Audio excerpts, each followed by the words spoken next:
Hello friends, कैसे हो आप सब? मैं आपका स्वागत करता हूँ आपके अपने चैनल कनेक्ट इंस्टापेज में। आज हम आपके साथ एक नई इन्फॉर्मेशन लेकर आए हैं। एनपीएस से जुड़े हुए नियम में कुछ बदलाव हुए हैं, उसके बारे में आप लोगों के साथ इन्फॉर्मेशन शेयर कर रहे हैं, जो कि एक बहुत यूज़फुल होने वाली है आपके इन्वेस्टमेंट के प्लानिंग को लेकर। चलिए हम बिना देरी किए इस वीडियो को शुरू करते हैं, लेकिन मैं आप लोगों से रिक्वेस्ट करता हूँ, अगर आप हमारे चैनल पे अगर नए हैं, तो आप हमारे चैनल को सब्सक्राइब कीजिए, लाइक कीजिए एंड शेयर कीजिए और वीडियो को शुरू से लेके अंत तक जुड़े रहें ताकि छोटी-सी भी इन्फॉर्मेशन आप लोगों से मिस ना हो। चलिए बिना देरी करे हुए आज का टॉपिक स्टार्ट करते हैं। Let's start. So friends, NPS partial withdrawal rules जो कि चेंजेस हुए फ्रॉम फरवरी 2024। सो इसके बारे में हम जानेंगे।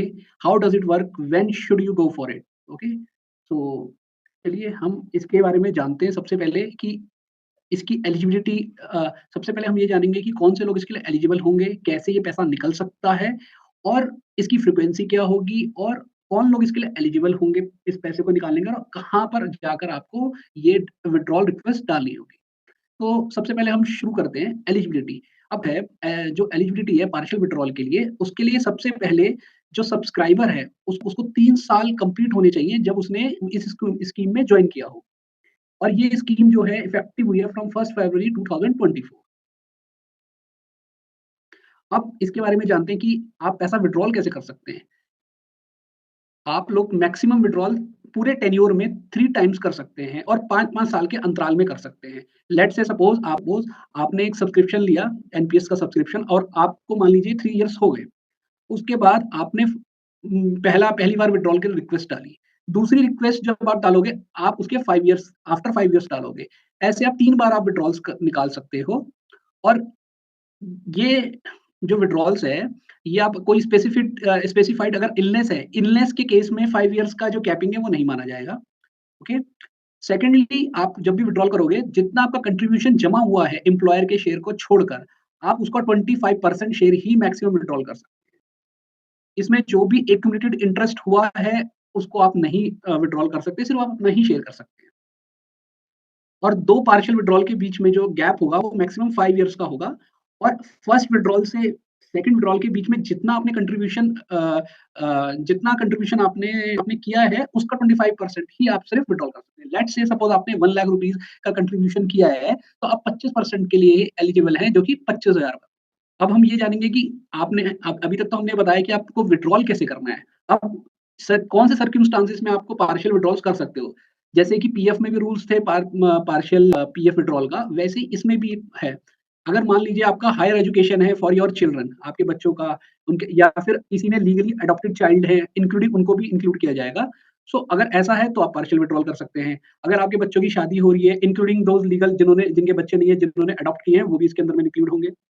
उसके अलावा अगर आपने मान लीजिए कंस्ट्रक्शन ऑफ रेजिडेंशियल हाउस या फिर आपने फ्लैट खरीदा है, आइदर आपके सब्सक्राइबर के नेम पर या फिर आपके जॉइंट नेम पर। अगर आपने फर्स्ट टाइम अगर परचेज किया है तो ही आपको विथड्रॉल के लिए आप एलिजिबल होगे, अदरवाइज नहीं होगे। हाँ, इसमें एंसेस्ट्रल प्रॉपर्टी को एक्सक्लूड किया गया है। इसके अलावा मान लीजिए कोई स्पेसिफाइड इलनेस है, मतलब इन्वॉल्व्ड हॉस्पिटलाइजेशन, कोई ट्रीटमेंट है, आइदर ऑफ योरसेल्फ या योर लीगली वेडेड स्पाउस या आपके बच्चे जो कि आप पर डिपेंडेंट है, या आपके इंक्लूडिंग डिपेंडेंट पेरेंट्स के लिए, तो भी आप विथड्रॉल कर सकते हैं। मीटिंग योर मेडिकल एक्सपेंसेस, मतलब आप अगर ड्यू टू डिसेबिलिटी या इनकैपेसिटी हो जाती है सफर्ड, उस केस में भी आप विथड्रॉल कर सकते हैं। स्किल डेवलपमेंट या आप रीस्किलिंग आप अपने कर रहे हैं, या मतलब परमिटेड जो कि पीएफआरडीए ने बताया गया है, तो भी आप विथड्रॉल कर सकते हैं। अगर आप कोई स्टार्टअप, जॉइंट वेंचर अगर आप कर रहे हैं, तो भी आप विथड्रॉल कर सकते हैं। उसके अलावा 14 ऐसी स्पेसिफाइड डिजीज़ कवर हैं जिसमें बताया गया है कि आप पार्शियल विथड्रॉल कर सकते हैं। जिसमें प्राइमरी कैंसर जिसमें प्राइमरी कैंसर है, आर्टियल हाइपरटेंशन हो गया, किडनी फेलियर हो गया, ऐसे एक लिस्ट प्रिस्क्राइब करी गई है। अब ये पार्शियल विथड्रॉल की रिक्वेस्ट किसको भेजनी है? जो एनपीएस सब्सक्राइबर है, उनको विथड्रॉल रिक्वेस्ट एक सेल्फ डिक्लेरेशन स्टेटिंग देना है कि पर्पस की वजह से विथड्रॉल किस पर्पस के लिए करना है, जो कि हमने बताया कि किस-किस क्राइटेरिया में आपको विथड्रॉल मिलेगा। और ये एप्लीकेशन आपको सबमिट करनी है सेंट्रल रिकॉर्ड कीपिंग एजेंसी को through the government nodal office, या जहाँ भी उनका पॉइंट ऑफ प्रेजेंस है, वहाँ पर जाकर आप कर सकते हैं। अच्छा, इलनेस के केस में उसकी जो फैमिली है, वो उसके बिहाफ पर विथड्रॉल रिक्वेस्ट सबमिट कर सकती है।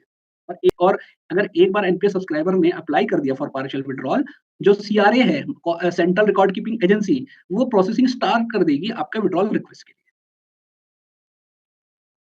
उसके अलावा सबसे महत्वपूर्ण चीज़, बहुत सारे लोगों का कि मेरे पास हम लोगों के पास क्वेरीज़ आ रही है, क्या एनपीएस पार्शियल विथड्रॉल पे कोई टैक्स लगेगा? क्या इसका टैक्स ट्रीटमेंट होगा? तो आप जो भी पार्शियल विथड्रॉल करेंगे, ये फुली टैक्स एक्ज़ेम्प्ट है, इस पे कोई टैक्स नहीं लगेगा।